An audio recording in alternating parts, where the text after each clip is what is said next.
In a world full of capable people, risky economists, strong leaders, what simple slip-up makes us crumble? What invisible act sends us scrambling for petty excuses? What causes us to isolate a person in his own agony? What is that smell?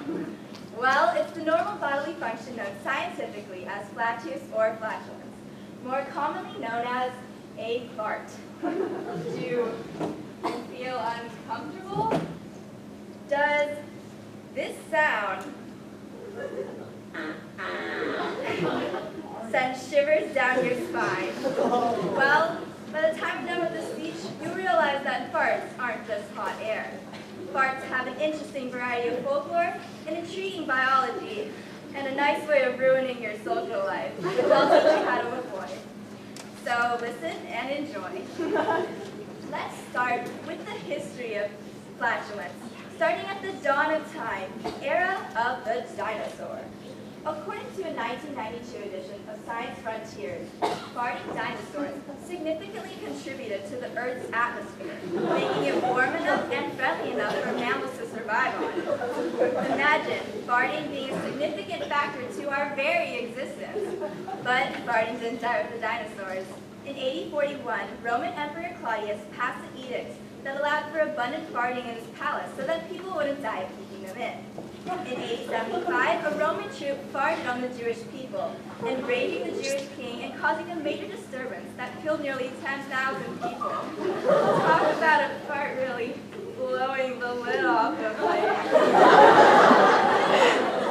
Countless pieces of literature, including Chaucer's Canterbury Tales and Dante's Divine Comedy, along with Shakespearean plays, poetry by William Blake, and excerpts by Mark Twain, have all contained words on the art of the fart.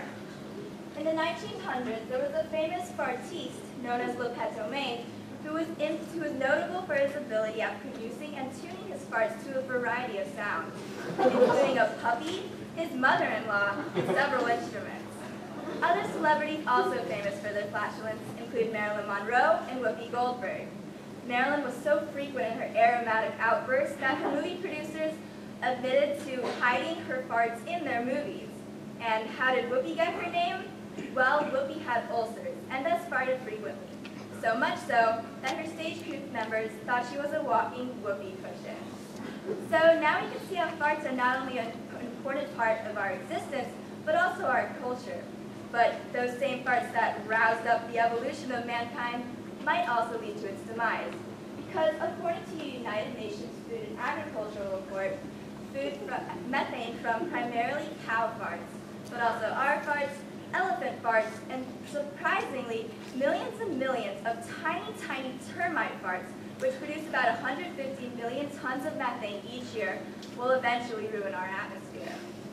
So, farts are in our history and our future. But we can't just take farts for granted.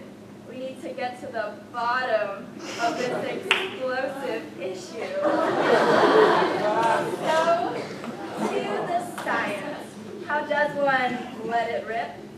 Well, and let's all be mature here.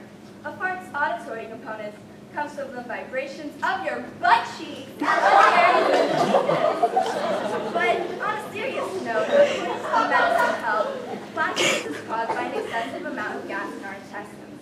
Bacteria, mainly E. coli, break down the food you eat and release gas that builds up in your large intestine. Eventually, this gas is released, and it's acknowledged by you and the defenseless people around you.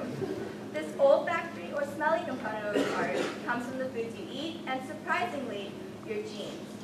The most infamous food that's linked to a fart is the bean.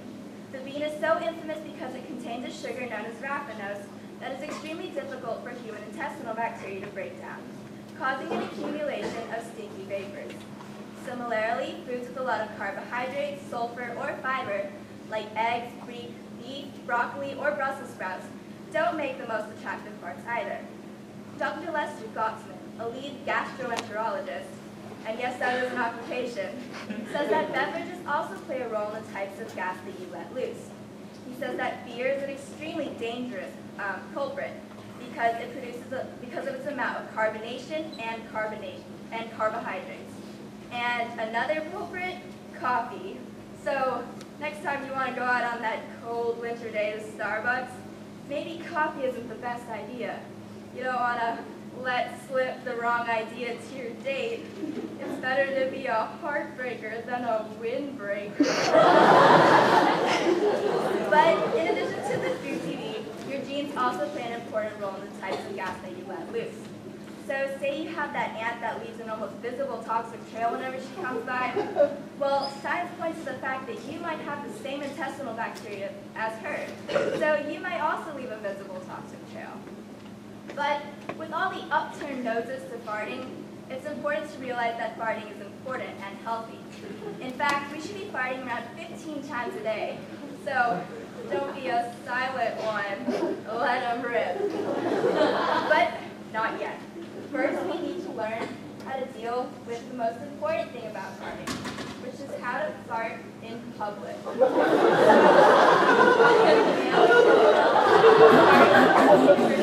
But frowned upon.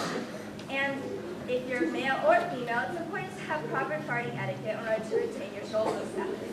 So first, we're going to look at the places where farts are socially acceptable.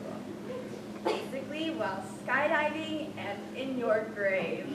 We live in a place where farting is subject to exile. In classrooms, in elevators, in movie theaters, in pools where only a few bubbles can give you away, and in relationships, where your fart might not be the only thing cut loose. But say you have the urge to fart either at a social gathering or while listening to or giving a speech. What do? Well, follow these steps by testosterone pump site known as Holy Taco. First, assess from within your fart. If there's a relative amount of both smell and sound, then it's code red, and you definitely need a plan of action. Step 2, assess your environment. Are there hot guys over there that you need to avoid? And are there dorks over there that you need to step behind? These people will play an important role in your plan later on. Step 3, make some preliminary predictions. Did you eat any of the food I mentioned previously? Do you feel in your gut that it's going to take some effort to let out? If the answers to these questions are yes, you need to get out of wherever you are and fast. Step 4, if you've released an unsuccessful fart in public, you need to be very careful as to how you dismiss it. First, look to see if there are any weirdos in the vicinity. Once you've spotted the weirdo, then react to the people around you and then nonchalantly blame it on the weirdest person in the room. Hopefully not you. But if you do happen to be the weirdest person in the room, and trust me, I know, then use squeaks of your shoes or moving furniture can also replicate the sound. And